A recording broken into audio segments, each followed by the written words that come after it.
Hello and welcome back inside the Park for May for podcast number 874.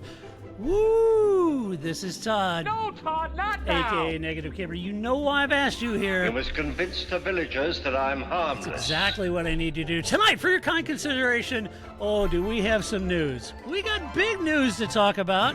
We didn't, rush to the social media. We wanted to put some notes together, but we're going to talk about it tonight, of course. And that means I have to introduce my co-host. Oh, you know what that means. I got to go all the way to the right coast of our nation, nestled in our nation's capital in Washington, D.C., or thereabouts. She may be cuddled up this evening watching or listening to maybe Culture Club. I don't know. Or maybe she enjoyed the Tracy Chapman performance last night. She's pulled out her old Tracy Chapman, dusted it off, playing that. Who knows? You love her, the lovely, the redoubtable. Grace, how you doing? I'm doing pretty good, Todd. Was there a particular Culture Club song? What was, or just that you were making references to the fact that just reference to 80s music? Yeah, old is new again. Yeah. It's like exactly. Skinny Ties. We're old enough now that it's coming back around again. It's like, no offense to Gen Z, it was like, oh my gosh, this Tracy Chapman, this young budding star, it's got like, yeah, but good for Tracy. It's a wonderful Joni song. Mitchell She's also a wonderful perform? artist. I'm sure they also were like, Joni Mitchell, who's this young upcoming? Who's this? Sebastian Loeb, right? Like, I've heard good things about this person. Right.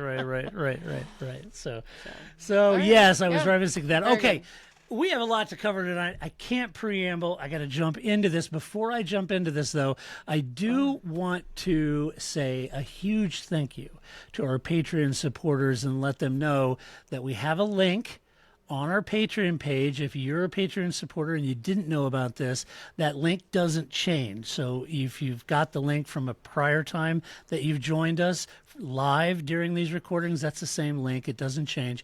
But any of you out there that are Patreon supporters that don't know this, we have a link on our Patreon support page.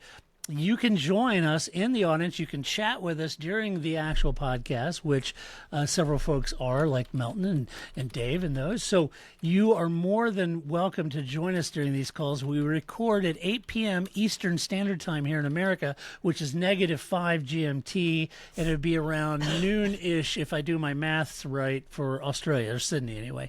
So, give you a little time perspective. There's just math. It's singular. You're an American. I agree. But every time I say math, my British friends give me a hard time.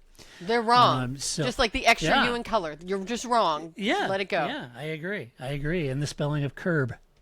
So anyway, a huge thank you to our Patreon supporters. We would not and could not do this without you. Also, if you happen to watch us on our YouTube channel, hit the like and subscribe button, and maybe even the bell icon if you're motivated, because that would help us out on the YouTube. Ring the bell. So anyway, okay. Woo! Breaking news, Grace. Big news this week.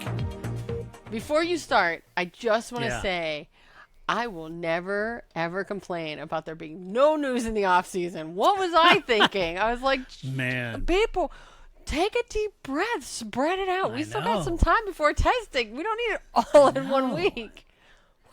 It's like I was just kind of getting excited about car launches. And then we have Lewis news. We've got Andretti news. And then today's bomb about Christian Horner and all the mayhem and silliness there. And I'm thinking, my gosh, what the heck is going on, man? Can I get into my favorite car launch joke that still cracks me up, even though people have been making it for so long time? Is that because we had the Williams launch, right? And so Komatsu is one of their sponsors. And I love the idea of like, how do you tell the team that you're really not behind them? Put your name on another car, right? Like how do you think Haas is going to turn out this year? Well, I'm sponsoring that car over there. So they're not related. But I just like the idea that, your team principal's name is on another car. It's confidence. It is good. It is confidence building. Yeah. See, I'm here for all the Komatsu jokes. It was great. If I was Gene, I would have Haas on my cars, and then I would go over to Williams and buy out there as the title sponsor and put Haas on their cars, and then maybe even Sauber, or Stake over there, put Haas on that. You'd have Haas on three teams, 6 cars on the grid, see? Or that was a missed opportunity, and Haas should be like, I'm the captain now, and put Komatsu on their car. Like, I'm the team principal now. Gunther Steiner, who? My name's on the car, not yours. Oh, no, it all went wrong. Yes, I agree. That would have been great. All right, let's talk about the big news, the most recent big news, other than the Christian Horner thing. If we have time, we'll get into that. But we're going to talk about Lewis to Ferrari. It was announced on Thursday that Lewis Hamilton will be executing his escape clause in his 2-year deal with Mercedes to leave the team at the end of this season and join Ferrari. Now, I'm going to try to break this down just so you can make mental notes, folks. I want to break this down into the 3 entities. So first we're going to talk about Lewis and all the concepts around Lewis. Then we're going to talk about Ferrari, and then we're going to talk about Mercedes. And after that, then we're going to talk a little bit about the orbital impacts, like the empty seat, Carlos Sainz, Charles Leclerc, those kind of things. So that's kind of the way we're going to go about that. So let's jump in at the top and let's talk specifically about Lewis in this situation. First up, Lewis has stated in the past that he's always had an affinity for Ferrari. I don't think that's a big mystery. He drives a Ferrari at home, right? And yet the timing just was never really right for a move to Ferrari. They've courted him for quite a while. There's been many suppositions about why he chose to leave and the timing of his departure, which, to be fair, it strikes me, it smacks of a leak to me. Because it wasn't like Ferrari and Lewis came out in a joint statement to the press and said, ta-da, guess what? We have big, exciting news. Lewis Hamilton is signing for Ferrari. The story broke, and then the actual comment from Ferrari and even the comment from Lewis seemed like reactionary comments to the press, not a full court press event and a big announcement, right? And you could argue, yeah, they were trying to be magnanimous with Mercedes. They didn't want to overblow it and those kind of things. But it could have been leaked. Or the same people that had like 7,000 dancers climbing up a building at their anniversary, they don't want to make a big deal out of things? Come on. Right. Yeah, exactly. Landing Lewis Hamilton for any team would be an epic PR move, and you would think that they'd want to make the most of that. So that's why I kind of feel like it was sort of leaked and conveniently was a smoke cloud for all the Andretti incoming fire that Formula One was taking. So anyway, Lewis was looking for a long-term deal. I think when you really parse this out, this is just my personal opinion, Lewis was looking for a long-term deal from Mercedes that would include, call it stiff salary, right? And also a post-racing role as an ambassador for Mercedes with a direct tie-in for his Mission 44 program, and wanted investments in that, right? Now, if you've read my editorials over the last couple of years or listened to the podcast, I said if I was a Mercedes, I would absolutely not do that. No offense, but you're putting a lot. You're saying, okay, well, Lewis has this big Instagram platform that he can promote Mercedes, and that's all great. But all it takes is one slip, and all of a sudden that platform loses a lot of its appeal, and you can't control that because it's his personal platform. There's a lot of detail in signing up for something like that. So my recommendation for Mercedes was not to do that. Well, Mercedes didn't. They did not give him that. They offered him a 2-year driving deal that he signed last year. It was a 2-year deal with an escape clause for 2025, which he duly took with short order, right? And that was announced just right into the first part of this year. The 2024 season hasn't even started. It's rumored, not published, but it's rumored that Ferrari did offer an astounding at least $60+ million deal. Some argue up towards $100 million. That was rumored, including an investment in Mission 44 and a post-racing ambassador role. But as I said, Ferrari have not confirmed that. It's logical to me to think that some of that rumor may be true because that's what he wanted, right?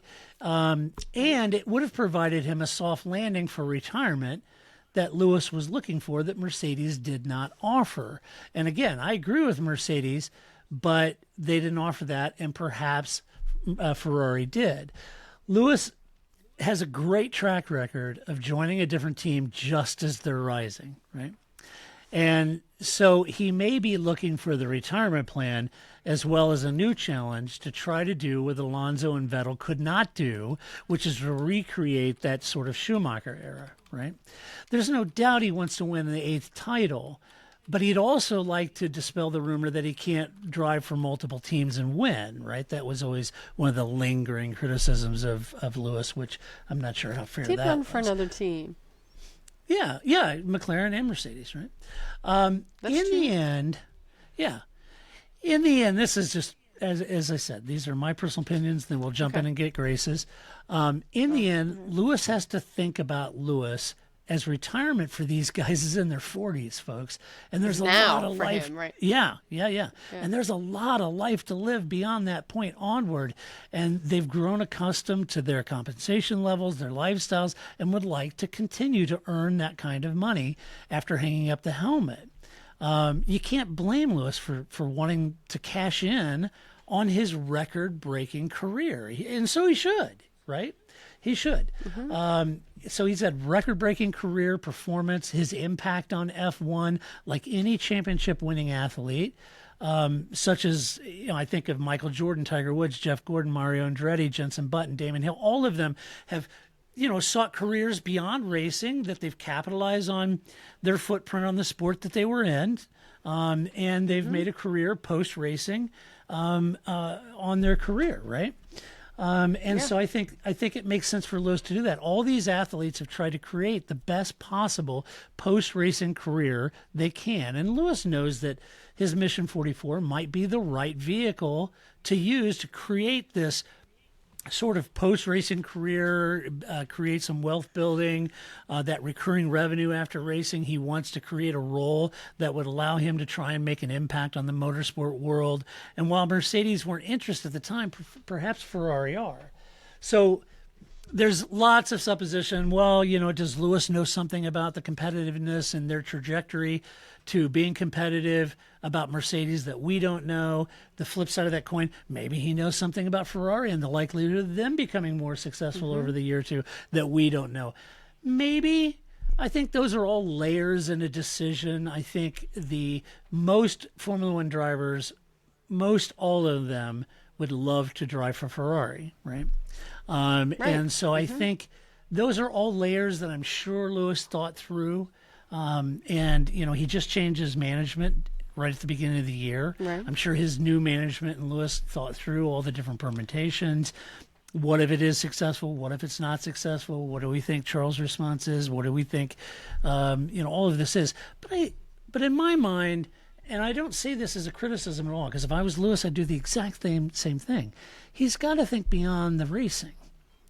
And if he could tie his brand to Ferrari's, that's huge, especially in retirement as an ambassador for Ferrari, supporting his Mission 44 efforts and work. That's a huge, huge thing for Lewis. So those are my thoughts on Lewis's motivation, what might be at play there. Grace, what did you think about Lewis? Well, I think, too, especially with the Mission 44, that's not just a way to make money, right? So that's building... Sorry. Remember the cold I had last week? Still here. And I'm trying my best not to cough through this whole show. So I apologize, but it will continue to happen. I have 12 beverages here trying to find the magic solution. But that is something that you work hard to make sure stays after you leave. Because that would be the worst, to work on, a diversity platform to get people that aren't just current Formula One people that are plugged into this. And how do you get other people into it? How do you get more women? How do you get more minorities? And then you retire and we throw up your whole DEI plan into the trash can, right? So he really does have to build that foundation so it's a part of Formula One and isn't just something that Formula One pays lip service to while the black guy's here, right? So I think there's a part of that is a bit separate from the sort of fashion or the brand ambassador that is really beneficial to him and a company on a capital level. So there's that part of it. But I think that I've left jobs, surprise, and I'm sure many of us do. And I think it's easy to forget that Formula One for these guys it's a job just like the rest of us in that sense, that I've worked in a field and I've switched jobs and I've had people say to me, well, I didn't know you were looking for a job. Guess what? I'm always looking for a job. And I work in a small field, but it's not a field as small as 10 teams, right? You're always looking for a job. You always have to be looking for that opportunity because there's so few in that sport. So I think you always have to have like your ears and 12 other people's ears to the ground in Formula One because you never know when that opportunity is going to come up. And you always have to be thinking about where you want to go. What, for me, it's like, what survey have I always wanted to work on, or what agency do I want to work at? And you always have to wait for those openings. And sometimes they come at times and it's not like, I hate my job. You can't wait until you hate your job to look for a new job, right? So you always have to kind of have this place where you're always kind of looking for your next opportunity while you're still currently secure in your current opportunity and weigh those things. So I think the same thing came up with McLaren. I thought it was at first, I was like, oh my God, it's nuts you're leaving McLaren. But then it made sense. He wanted a lot more freedom than Ron was ever going to give him.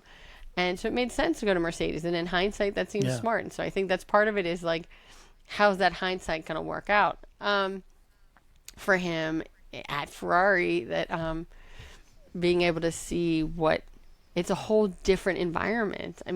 But I'm for sure, that was the joke that like when Sebastian Vettel left Formula One, the only person that has a cell phone number is Lewis Hamilton. So like for sure he called Vettel, for sure he talked to Alonso, like for sure he talked to Leclerc. Like, he did his homework just like you or I would do. If company X called you, Tom, was like, hey, we want to make you this and this and this, you're going to find a buddy that works there and be like, hey, you worked there, what's up, right? Like, nobody just jumps into the unknown in that way. So I think from that sense, he's going to know. And if it turns out to be flat, if it turns out to be more like Michael Schumacher at Mercedes than Lewis Hamilton at Mercedes, he has to live with that, right? He's the one that made this decision, and he's the one that's, at the end of the day, that's going to have that. But if he gets an Ace championship with Ferrari, I'm going to be very torn. As I guess I am with every championship that Ferrari gets for people that drove up my team, but I'll just take it as one for my team. Right. So I think we can't know yet. I think just like I guess that's my take home for Lewis, is that we won't really know. Right. It'll take a little bit to come out, just like it did with Mercedes, because the initial shock was just like, what? You're leaving McLaren? Why would you do that? Well, now it makes a lot more sense with hindsight. Yeah, so let's talk about Ferrari's role and their position in this. Ferrari. Ferrari have always said that they like to hire champions. And even when Luca Di Montezemolo was there as the boss, they always hired champions, right? When they hired Alonso, or they hired Vettel, or they hired Schumacher, right? Or they hired Kimi, who was at the top of his game then. So they always like to hire champions in that case. Schumacher, Alonso, Vettel, and now Hamilton, they like drivers that are at their peak, that can deliver champions. It removes one significant element for them, that the only thing they need to focus on is the car, because they know they have the driver to do it. So focusing on the car is one thing that they do. Now, this may not be as evident to non-Ferrari fans, but the Tifosi will know that Fred Vasseur is making some serious inroads at Ferrari with key appointments, such as poaching Loic Serra from Mercedes last year. Now Lewis Hamilton, who was Fred's driver during GP2, GP3. Fred was his boss. Fred has been around, and he knows what he's doing. But can he recreate the Jean-Todt Schumacher era? Well, time will tell, and time will tell whether that's with Lewis or somebody else. But the fact is that Fred is making positive impacts for Ferrari in aggregate. And speaking of Todt, also just don't forget Nicholas Todt, who is the manager of Charles Leclerc. So keep that in mind as we go into. That's my dog. It's mad he's not in here with me. Poor baby. I know, he's not happy. So if Ferrari have given Lewis a $60, $80, $100 million package and assured investment in Mission 44 and a post-racing ambassador role, they will benefit, no doubt, from the Hamilton brand and platform that Mercedes won't, right? They won all those titles with Lewis, but they won't benefit from that continued relationship and association, that platform that Ferrari will. The post-racing portion of the contract, I believe, is more important than the racing portion. And I hope Lewis's lawyers have scoured the small print on that side, because a key here will be how much leash Lewis gives Ferrari and how much leash Ferrari gives Lewis with these initiatives going forward. Right? I say this because, now here's where we get into some granularity about Ferrari. I say this because I've spoken a few times to Stefano Lai, who is the head of Ferrari's global head of brand, global. He is in charge of Ferrari's entire brand, right? And I had a long conversation with him. And I can tell you that as big as you may think Lewis is, Ferrari eclipses him. It's like the sun to Mercury, all right? Lewis is terrific, but Ferrari is galactic in brand scope, history, and the impact on history, if not just the impact on history in motorsport, the history on Earth, period. That's how big that brand is. And when you think about top brands, Apple, Microsoft, Nike, Coca-Cola, whatever, Ferrari doesn't hold their head down at all with any of those major brands. Ferrari is one of the biggest brands ever. Ask someone to, what color, if I asked you, think of a supercar, exotic supercar, what color would you think? Red? When I ask you to name the name of an exotic supercar, super fast exotic supercar, Ferrari, that's what the majority of humanity will say. So their brand is massive, right? And that will be interesting. I think another key issue around that is how much deference does Ferrari have with Lewis? There's no question that the team is built. There are teams that have been built around Lewis. But as any driver will tell you, when you drive for Ferrari, you drive for Ferrari. Ferrari is always the focus, irrespective of who the driver is, doesn't matter.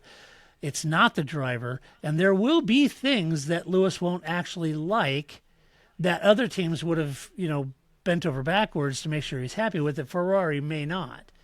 And he's going to have to deal with that as a Ferrari driver. That's not to say that they won't try to accommodate him during the honeymoon phase of their relationship, but over time, they will ultimately be Ferrari, and the compromise will be required from Lewis's perspective, not the team's perspective. And, they did that with Schumacher. They'll do it with Lewis in the long run.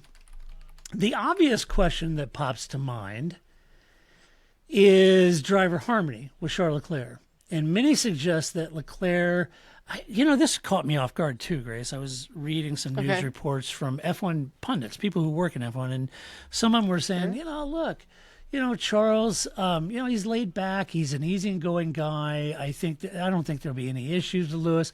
I think they're going to get along great. And I was sitting there the whole time. What? And I was quite surprised to hear and read those comments, because apparently they didn't see the Charles that I saw when Vettel was there. I don't think that means he's not. That makes him sound like he's just like, Todd's going to drive for me. Paul's going to drive for me. Lewis Hamilton's going to drive for me. Whatever. Like that, he is a very competitive. I mean, they're all very competitive, but I always joke. I once, during the pandemic, there was a video of Charles Leclerc and Alex Albon and George and Lando Norris all playing Rocket League together, and it was so funny because the other three are just being like goobers, and because it's just some video game, right, that they're playing together, and Leclerc is not having it. He's just yelling at them like he's competitive in all of it, right? He's just like, Alex, do something, right? Because they're all just like, woo, hitting the ball wherever, we're doing whatever, right? So I mean, he has a very which is why we kept watching these videos, because then they're playing Fortnite, and again, the three of them are just like goobering around and shooting things. He's like, the focus, right? You're gonna do this, and you flank that guy over here, and they're all just like, oh, whatever, I'm just gonna freelance all over the place, right? So it was very funny to kind of watch him take this all very seriously in a way that the other three were just like, well, we're just playing a game, it's fine. So I don't think any driver is just like, well, I don't care. That's I don't that just doesn't seem like it makes sense. Now that doesn't mean that he's going to be like guns a-blazing or whatever the turn of phrase is when Lewis shows up. They know each other. They've talked to each other. And like I said, I'm sure that over the past 5 years or however long this rumor has existed, which seems like forever, they've talked, they run into each other, they've had conversation. You want to make sure that you're there. But I always think they asked Jenson Button once as a commentator, like, what's it like racing with Lewis? And he's like, you never go to a team thinking you're the number 2. You would never sign that contract. You would, so it's not like there's no part of, and I would say Jenson Button's talent in comparison to Charles Leclerc's talent, not the same. So if that's how Jenson Button feels with less talent than Charles Leclerc has, I certainly don't. Sorry, Charles Leclerc is like, hey, yeah, whatever. I'll be your Rubens Barrichello. You do what you want, Lewis. Let's help you get the 8th world champ. That is not what he thinks, and I think it's going to make. He sees it as a way to make the team better. Maybe there's just, again, we always joke about Ferrari strategy. Maybe this is what they need. Maybe they need Lewis to say, here's what would work. I think of like when Valentino Rossi went to Yamaha, and he writes about this in his autobiography, like that he just was kind of like, because they're Japanese, and he's like, it's not about fairness. You can't do this. You have to always be pushing the envelope, and you have to be like, they did this, so you're doing this, and they're like, that's not how we work, right? And so I just think that it could be like that. There could be some of Lewis Hamilton loving the Ferrari brand and the team and wanting to be there, but also that love is what makes it want to shake them. Like, get it together, man. Like, here's where you're falling apart, and here's what I saw at McLaren. Here's what I saw at Mercedes. Let's take these things to make this team better. And having Fred there, I think having those kind of fresh eyes definitely is going to help as well. Yeah, Charles has no interest in being a Bottas-style wingman. It is not going to happen. No, not at all. He wasn't to Vettel, and the two clashed on several occasions in hitting each other, and he has no interest in being a Bottas for Lewis either. That is not going to happen. No, absolutely not. The two of them will not. He thinks that. They will not be the new Carlando bromance. That is not going to happen, and especially they will have some funny videos. They will, but especially if Lewis is being paid more than Charles.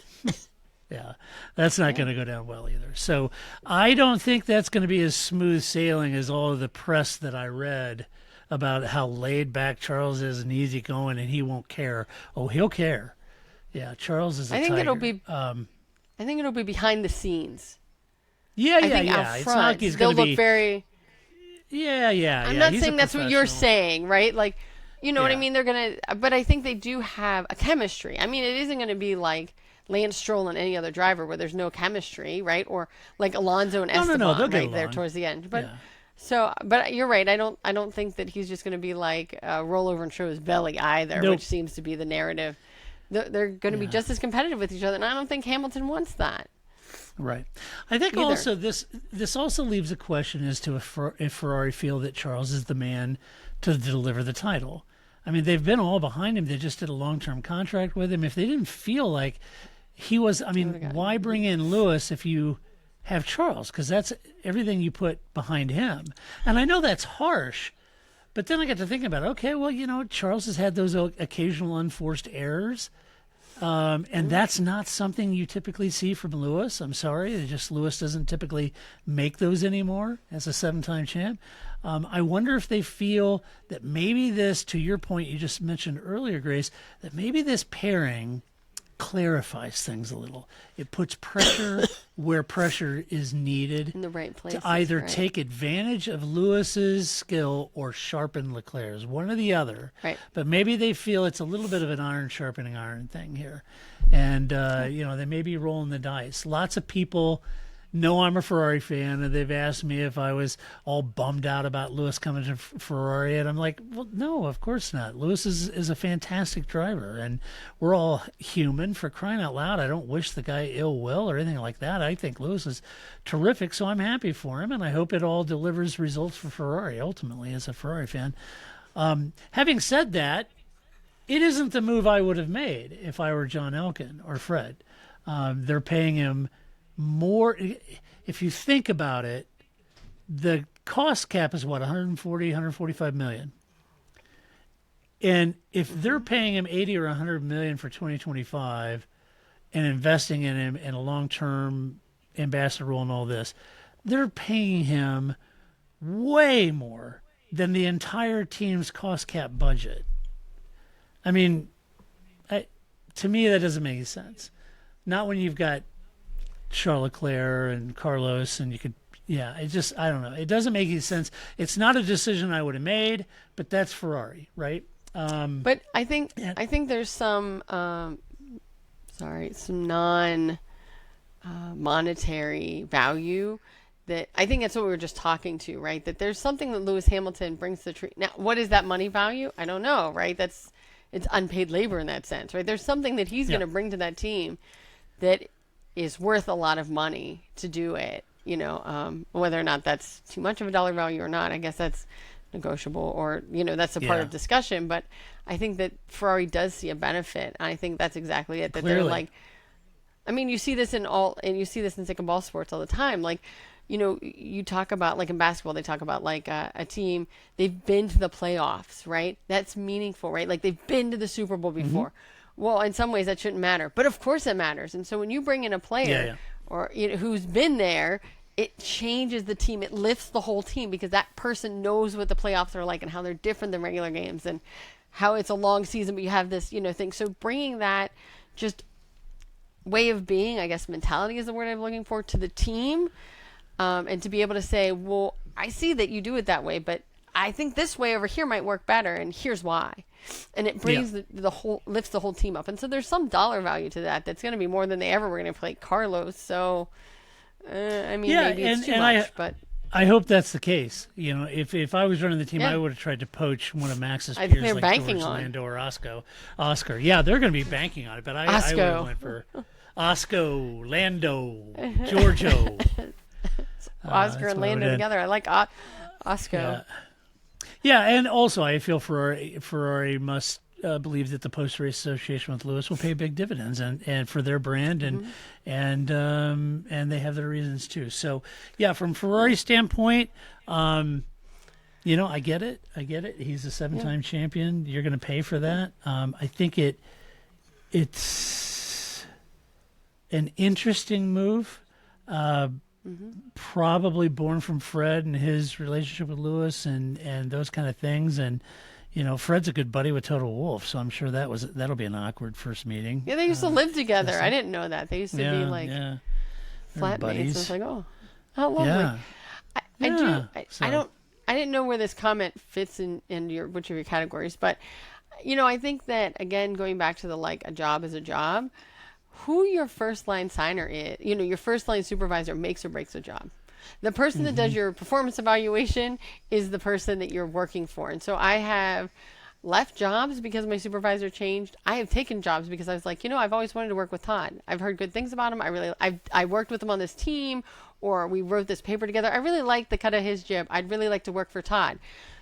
So the fact that Fred is there, I think, does make all the difference in a way that it does. Mattia Binotto did not. He did not gel with Leclerc at all. I don't, right. So I think that that's a big change for Lewis that's a big incentive for Lewis because it's somebody he knows, he's worked with. They've grown together, and again, your first line supervisor is everything. So. Yeah, no, I agree. Yeah, Fred. Let's talk about. Should we talk about Mercedes? Get down. Let's do. Sure. Mercedes had a choice: offer Lewis a long-term deal with post-racing ambassador role, or get a 2-year extension and see how things go with their car development.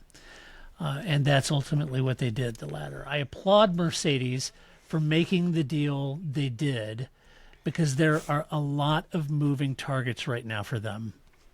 Hear me out. They've been poached, and several key employees have left.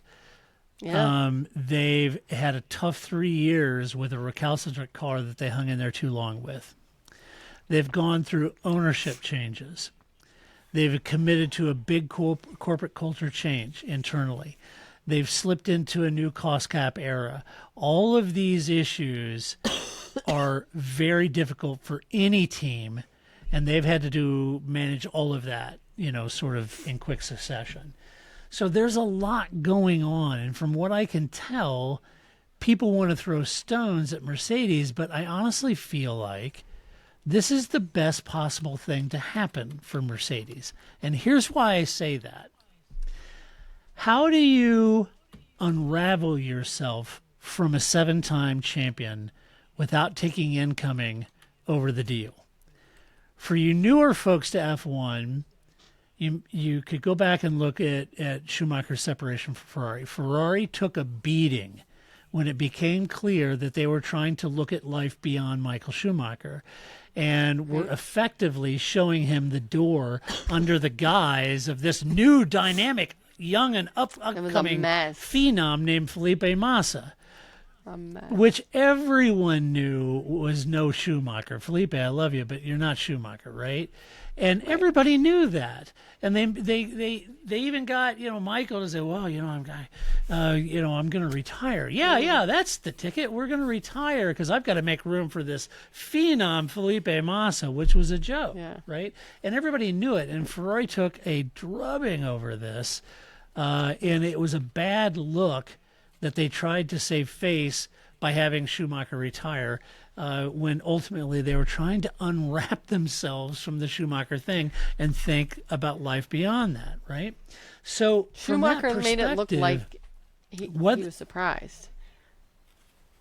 I'm sorry, the press conference, he seemed very surprised. Like this was news to him too that he was retiring, not like something they've been talking about for some time. Yeah. Right. Now, whether we admit it or not, Lewis has a lot of gravitas and weight on a team. I mean, he's a 7-time champion, right? It's a lot of weight to carry on your shoulders as a team. And you got to be very careful in how you handle that weight on your shoulders. A quiet 2-year extension, for example, knowing Lewis wouldn't be happy about it, but they let this ride knowing that he may bolt. And he did a year earlier, and I think that caught them off guard. Okay, so he did. That's what happened. Okay. But it caught him off guard, kind of like Nico's exit caught him off guard, right? But I think Toto and the team are in their best possible position because they weren't the ones who walked away from Lewis. He left them. And now they have 100% focus on the new young guns. They have an open seat for new young talent or another seasoned veteran, whatever they want to do. It gives them more alacrity and more agility in F1 with a massive cost savings, huge cost savings, right? It's a complete win for Mercedes without all of the Lewis baggage and expense.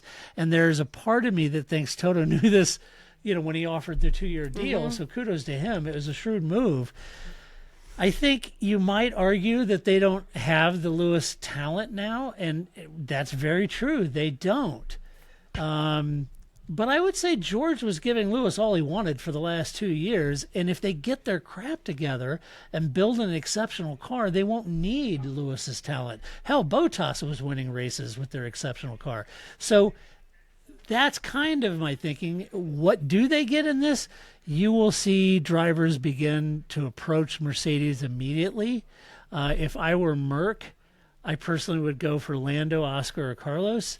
The other major issue is that Lewis, it's one thing that Lewis leaves. One thing Mercedes got to be careful is he doesn't start poaching more personnel like Bono, right? So they got to be very careful. So yeah, they're going to save money in Lewis, but they may lose a little money because they're going to have to offer Bono and other key personnel more money to stay, right? So, but any departing Mercedes employee would have to move to Italy, and I don't know that that's always in everybody's cards when they all live in the UK and their families are there. So that's tough too. Yeah, I mean, but I think the thing is too is we have to remember these are humans, right? I'm not saying that you don't say that, but like Bono isn't just a pawn, right? He's a person that gets to decide some part of where he wants to be and what team he wants to be at, and it's just like, letting go of Seidel, right? Like, you don't want somebody at your team that you could force to stay there, but boy, that's just going to be miserable for everybody.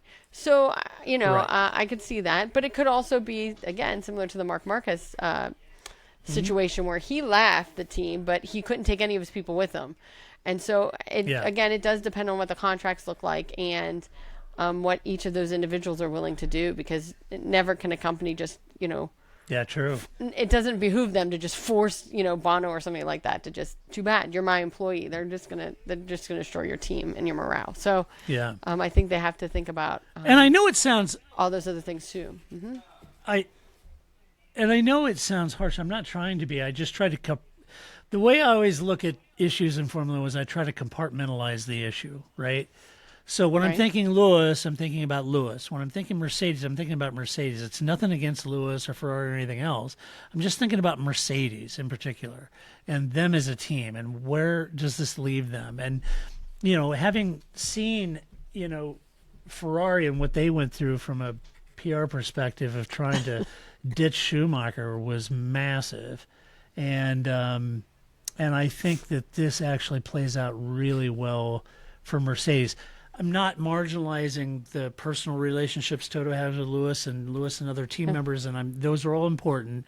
But Mercedes gets to politely unravel itself from Lewis. They won't be known as the team that dumped Lewis, it didn't give him what he wanted, and was, mean to him or whatever it might be. This allows them a lot more cash, a lot more alacrity to make the right decisions and to focus on the car. So, your thoughts? For now.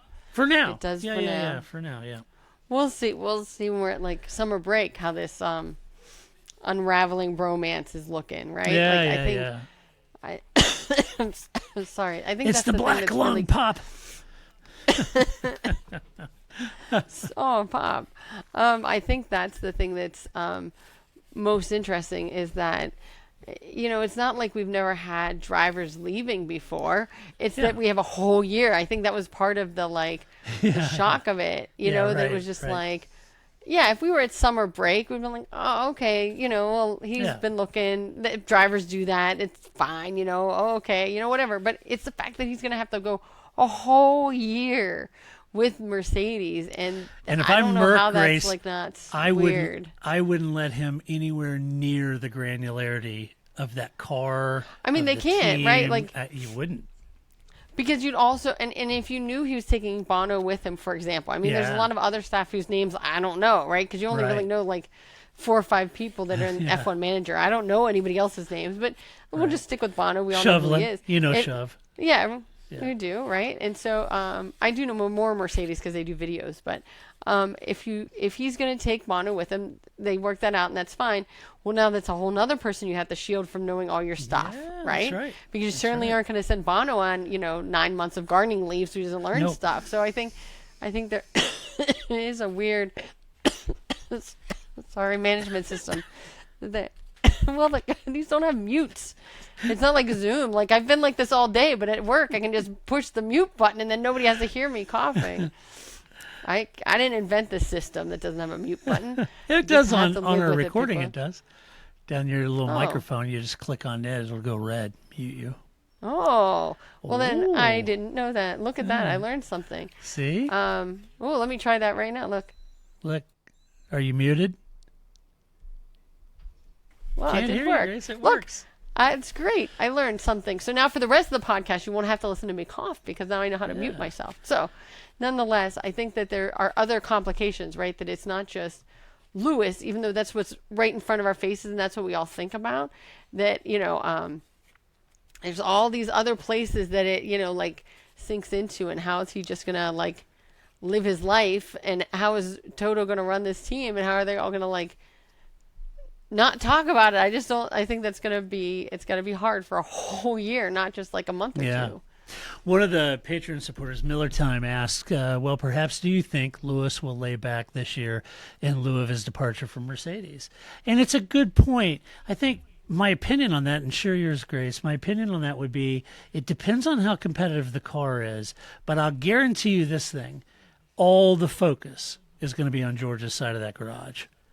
George will become the absolute priority for this team in 2024.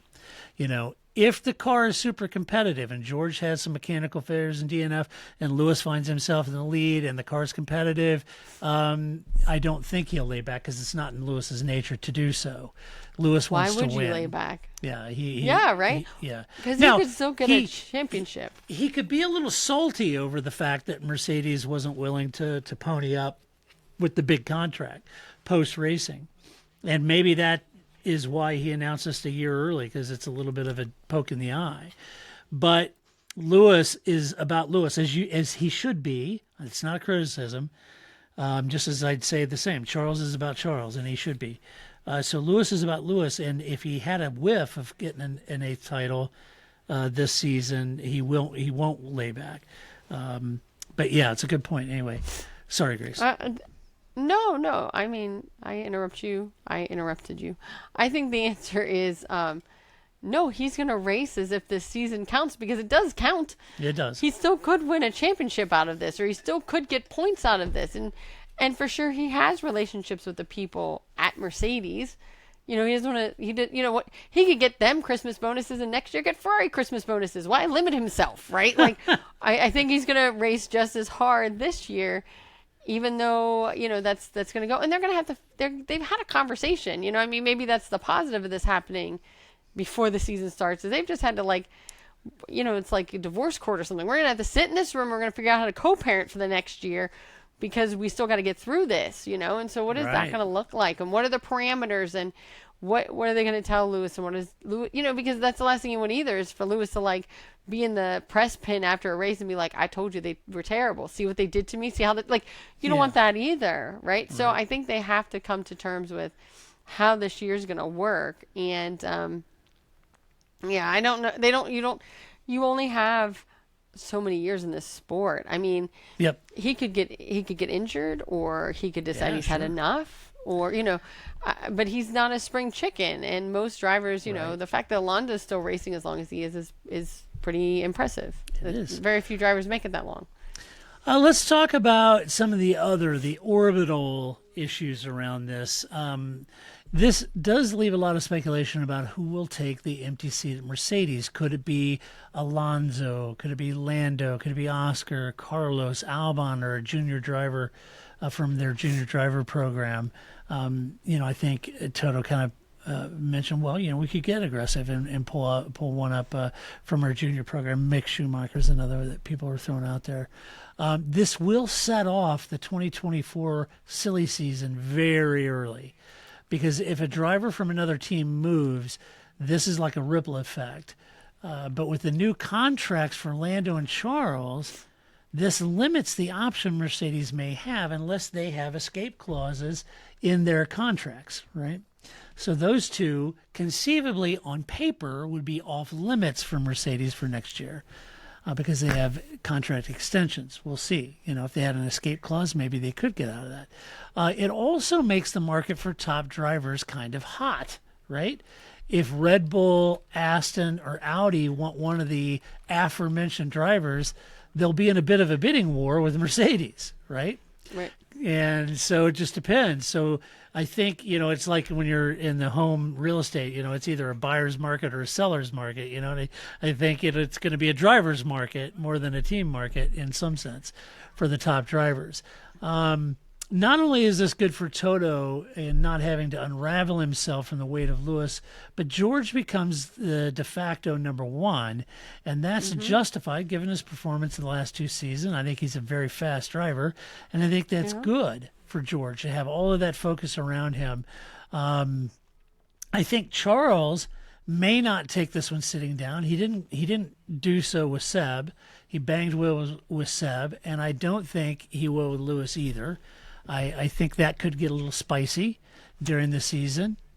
Go ahead. No, I was going to say, it's again, not that you're saying this, but people have to keep in mind that they've been doing this since they were 4, and they've always been racing their friends. They've always been racing the champion. They've always been racing you know what I mean? So for us, it's like, oh my God, Charles Leclerc, you're going to be racing with Lewis Hamilton on your team. When he was in karting, there was some Lewis Hamilton that was at his team. Or when he was in, the junior leagues, he raced against some Lewis Hamilton, right? So in that sense, they've always had to deal with, your position in the team, who else is at your team, even though we really only think of them as maybe, GP2 and, Formula One or something like that. I think that they're always kind of, they're used to this sort of a situation of jockeying in a team. And I think finally for me on the orbital issues is, boy, this is going to make a great DTS episode. Yeah, somewhere that Isn't director that is what like, it's all about? they just all those little dollar signs, just like this just writes itself. Exactly. Yeah. I feel like, I always like the idea of like Hamilton and Alonso having this ongoing, anything you can do, I can do better kind of competition. He was like, Alonso was like, oh, 2023 silly season, here I come. And Lewis Hamilton was like, hold my beer, 2025, here it comes. But I'm announcing it now in 2024. Like, right. I'm still going to beat you, Alonso. I'm still going to have the biggest news, silly season, off season news story about my driver's change. Right. But of course, this is just one step closer to my dream of Lance Stroll rolling on out of there, since he has a rolling contract, and just rolling Carlos right in there, so that we can have Alonso and Carlos at Aston. So I don't know why it's right there for you, Lawrence. Just sign away. Why wouldn't you want this? And he could just be there for a year or two and then go to Audi, and everybody's happy, and Alonso will retire, and you can bring your son back in, and whoever else you can sign to the team, and everybody's happy. We just have this like 2-year adventure. Stephen, Patriot Stephen said Grosjean made a joke post about taking the seat, and then he said, they still owe him a test. I think he's right. They do. Yeah, that's they true. do. Let's see. So, well, all of this discussion, let us know what you think about Lewis to Ferrari. Those are my thoughts. Those are Grace's thoughts and opinions about it. But let us know what you think. The one thing I do know is that this news, be it leaked or not, sure did shut down all the incoming fire that F1 was taking over their Andretti decision, and it stopped all the discussions in social media. And then when the Lewis thing kind of died down and people started looking at Andretti again, whoa, there's a Christian Horner drama. Ooh, everybody's talking about that, But I'm going to talk about the Andretti situation. So let's jump in and talk about it. For me, it was a verbose post that they made with all this litany of justifications, and I'm going to try F1 made. That F1 made. Yes, that F1 made. Michael Andretti is one to also bloviate, so I just wanted to be clear about which bloviating we were talking about here. This is F1 bloviating. One of the comments was, quote, "Our assessment did not involve any consultation with the current F1 teams. However, in considering the best interests of the championship, we took account of the impact of the entry of an 11th team on all commercial stakeholders in the championship," end quote. Ultimately, folks, this is all about the money, all right? We can wax poetic with a list of careful considerations, air quote, but I find it very patronizing. And the fact that F1 didn't know the other team's thoughts on this is a bit laughable. They know darn well what the other team's thoughts were on this. The other comment they made, quote, "While the Andretti name carries some recognition for F1 fans, our research indicates that F1 would bring value to Andretti brand rather than the other way around," end quote. This is just more evidence that they don't know what they're doing. So when you were talking earlier about, when people think of a team, they think of Ferrari, right? When you think of a sports car color, you think of red. If you ask any American, name one race car driver, I'm pretty sure most of them say Mario Andretti. Bring it down a notch, Formula One. I saw that. I was like, why? Who let that even be in there? I can't believe you let that go. Get out of here. I don't know who wrote Andretti. That. It doesn't seem like something Stefano would write. This is very, very heavy-handed in my opinion, and the real insult to a name and team that has forged a legacy in motorsport along the lines of, like, Penske. I'm all for historic teams like Ferrari and McLaren in F1, but F1 should know that Andretti and Penske are our American versions of that and should show some damn respect of what they've achieved without F1's incredible brand attached to them, right?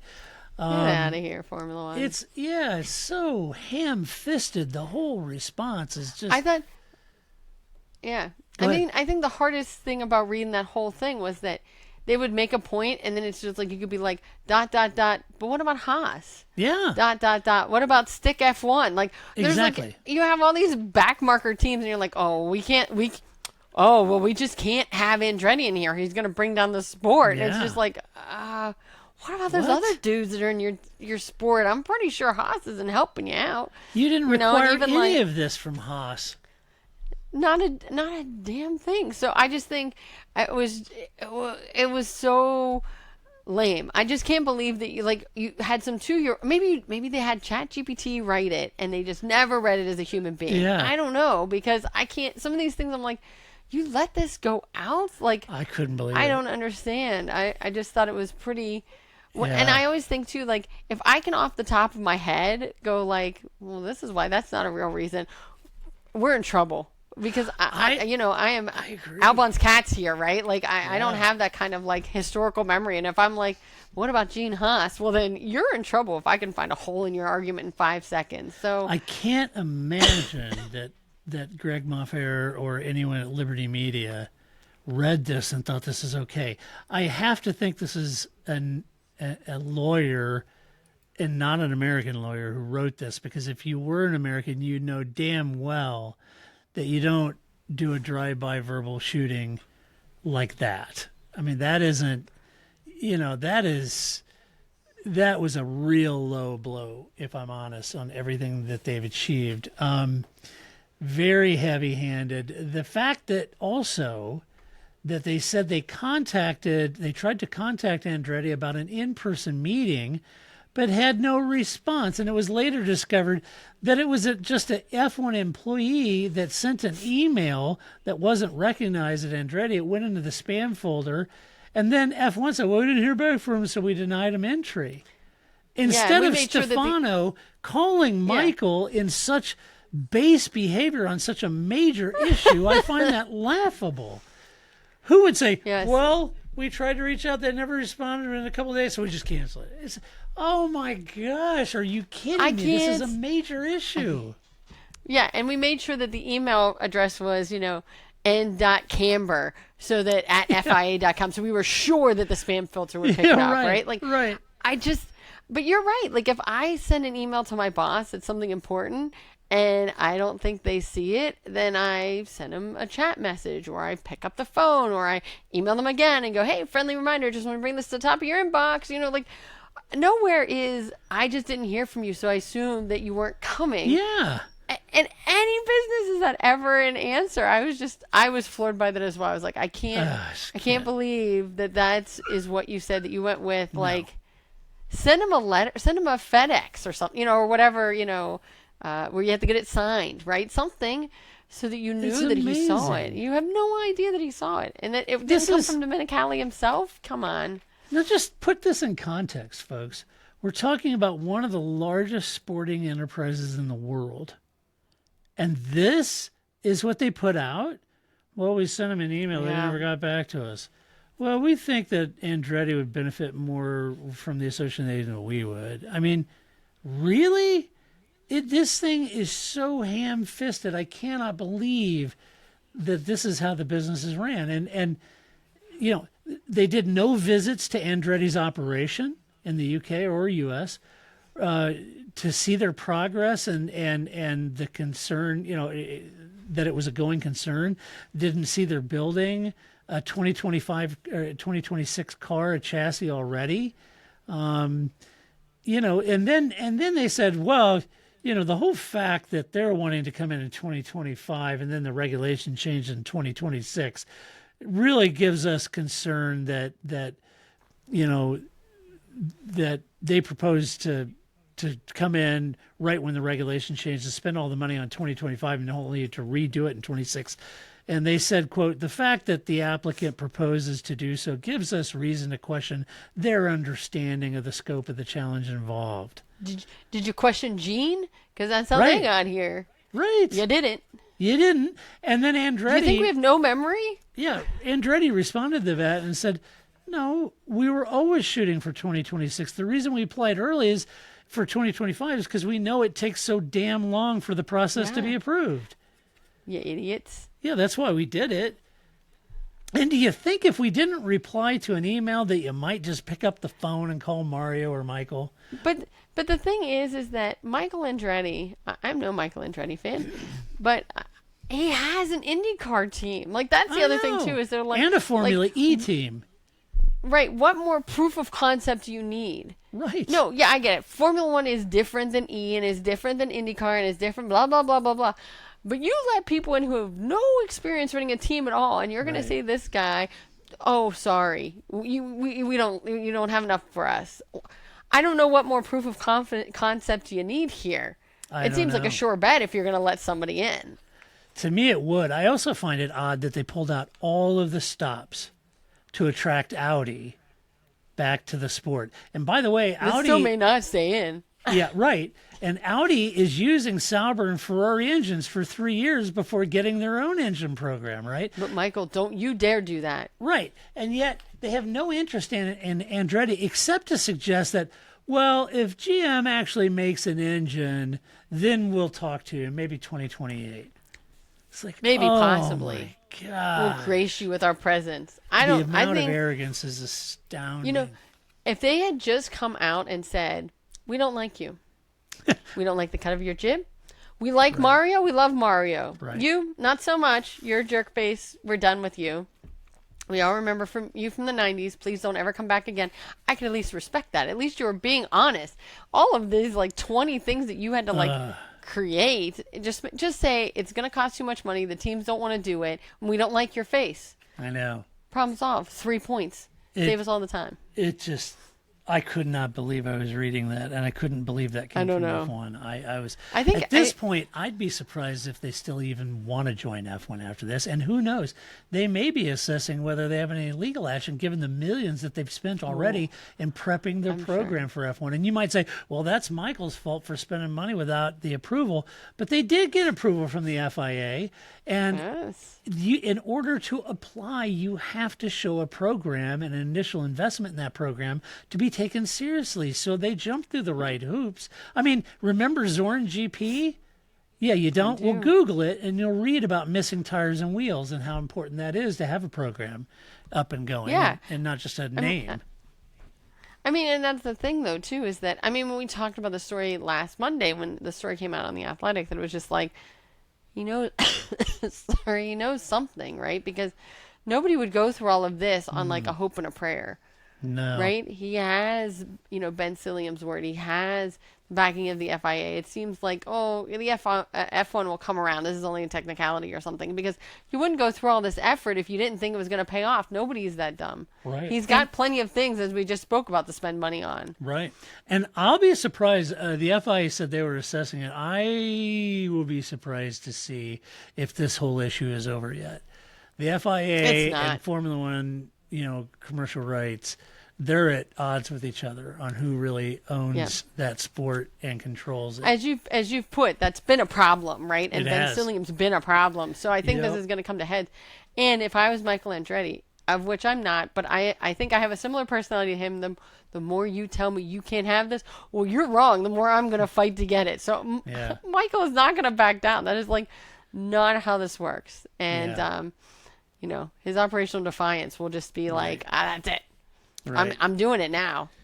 Hell or high water, I'm doing it. So ham-fisted. So, all right. You know what it is. It's Albin's Cats.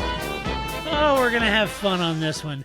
Hey, I'm not going to get too much in the weeds on this story, just to suggest that there was a story that broke today that Red Bull Corporate out of Austria is engaged in an investigation with third-party barristers to investigate some allegations of inappropriate behavior from Christian Horner by an employee. Now, I could parse this. I gotta tell you, it's really disheartening to see all of the made-up BS blogs and everyone else saying, hey, there was some people that said that he was sending inappropriate photos of himself to a female employee. He was doing this or that. None of that has been said at all. The details are so light on this that nobody even knows who made the complaint, what the complaint was. Nobody knows anything. And I will tell you that the whole thing is very sus to me. I don't quite understand it, other than the timing that it adds more smokescreen to the Andretti story. I don't quite. Something isn't right, as Grace said. The math isn't mathing on this thing. And so finally, I tweeted something this afternoon. I said, all of these suppositions, hints, and innuendos and allegations are surreal, folks. Just stop it. Everybody take a breath and let's just wait a bit to see what comes out of this. So I'll cover it in more detail. We'll talk about it in more detail as it fleshes out. But for me to wax poetic now about it, it would be as nonsensical as the idiots that are posting and making up stories about Christian because they don't like him. I think that's really weird. We'll talk about it in more details when there are details. Yeah, when there are details. But in other news, Grace has done a little homework for all of you. So all of you out there have, undoubtedly watched DTS, Drive to Survive on Netflix. Yeah. Well, your dreams have been answered because some of you out there are NASCAR fans. And NASCAR has just released their Drive to Survive series. I can't remember the name of it, Grace. But Grace has fallen on the sword for us. She's jumped on the grenade, and she has watched at least the first episode or more, and she's going to give us a review. Grace, take it away. Just the first episode. That's all I watched. I think there's like 6 of them. I don't remember what it's called either. But, yeah. So I think too long, didn't read. I found it boring. And that's not a slam, not like, oh, Grace, you don't like NASCAR. First of all, I used to watch NASCAR religiously, and about 20 years ago, I kind of started watching Formula One just like everything else, and I couldn't watch everything, so I stopped watching NASCAR, but I still followed it for a long time, and so to me, this would be, I'm primed. Right? I used to go to NASCAR races. I used to really follow NASCAR. I still watch motorsports, even though not NASCAR. I feel like I'm the prime audience. This is your chance. You don't really have to explain the sport to me. Right. But you just have to get me into it, because now I don't know who any like I've heard of Joey Logano, but all the people I knew from racing have retired, right? A long time ago. Like, I was surprised that Kevin Harvick is still racing. Right. I think he's the only name that I know, really. So maybe Denny Hamlin. I don't know. Right. And so but I think the thing is, first of all, we all mock, jokingly or not, of Will Buxton. But what Will Buxton brings to DTS is excitement, right? He goes, and you know what? And then he did this, and then he did this thing, and then you do this, and they cut it with some footage, and then you talk about this thing. And so Will Buxton acts as that enthusiastic narrator that kind of explains the backstories quickly, right? Because you don't have a lot of time to dig into this, the history of Ferrari or these long-standing beefs between Lewis and Alonso, but they use Will Buxton as a way to get you that history quickly of why people might feel a certain way about Max, or why they might feel a certain way Lewis Hamilton. Mm-hmm. He can make the obvious sound like the extraordinary. Right. Yeah. And it's a real talent, and that's why we always kind of Will Buxton, and we kind of poke at him. But it was really clear to me that is a real talent that he has, and that DTS really uses Will Buxton to kind of, like you were saying, make the mundane really exciting. So they kind of use Dale Earnhardt Jr. as Will Buxton, and I mean, Jr. is a very flat affect. Yeah, Jr. Well, I mean, if it was Senior, that would involve a seance, right? That would be a whole different kind of show, right? But Jr. He knows a lot about the sport, but he's very flat in delivery. He's not a broadcaster. He's not he doesn't get really excited.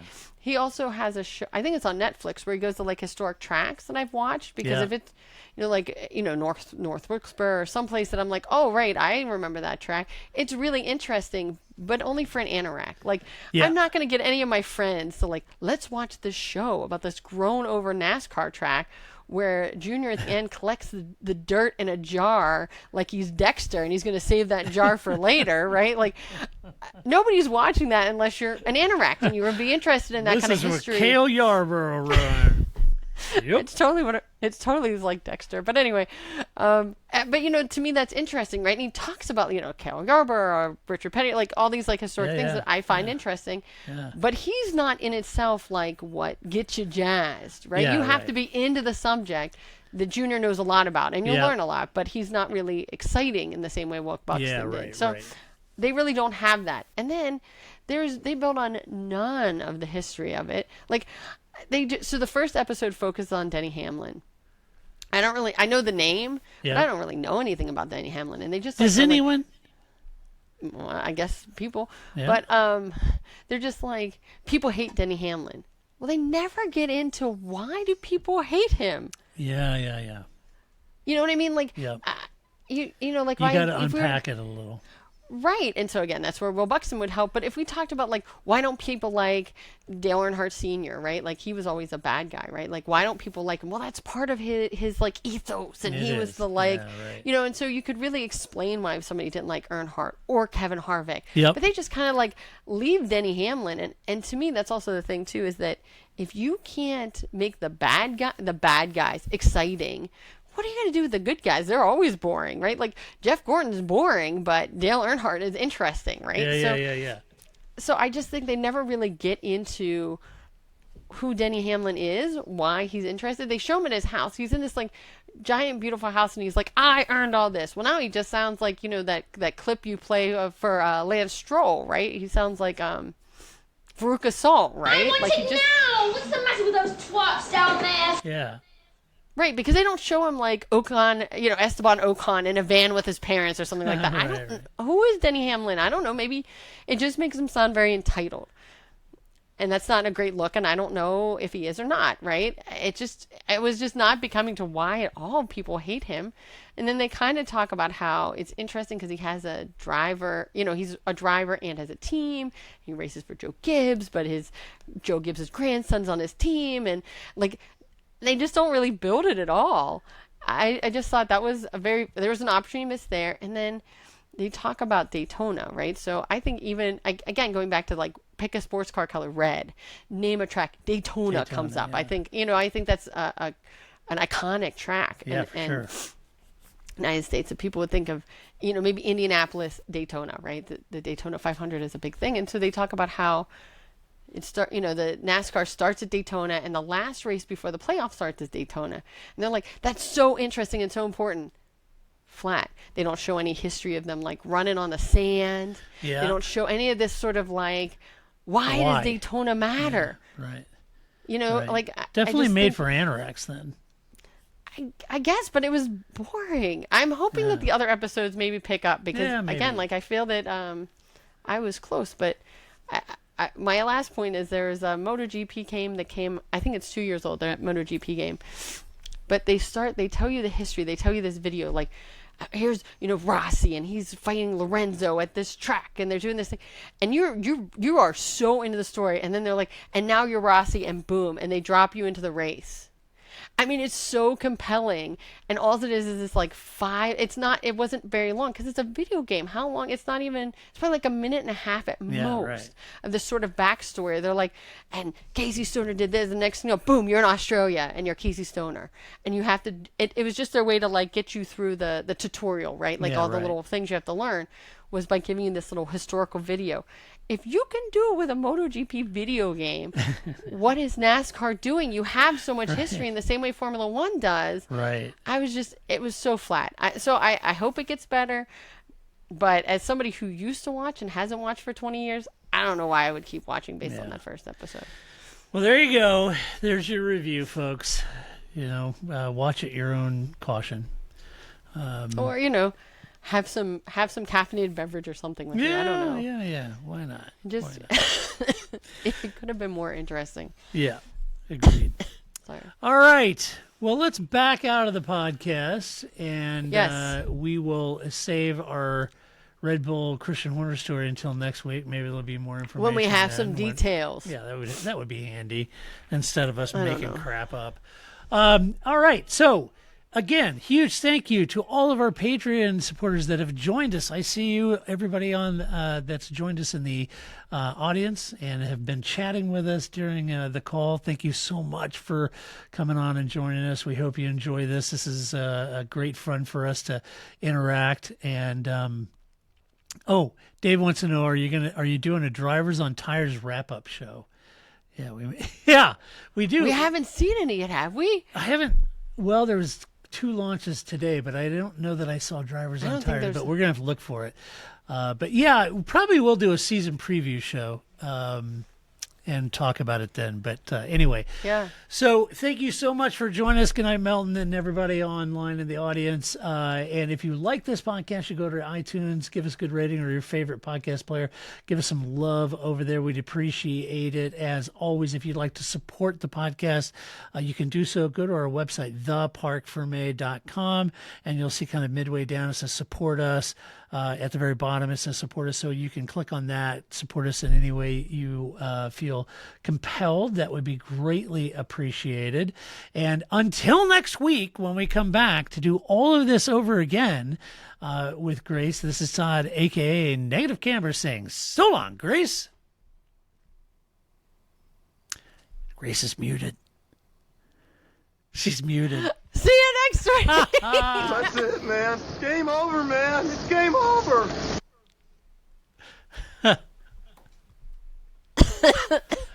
Oh my God. That's great. And it's just like being in a meeting. It is. Oh, where's my mute button?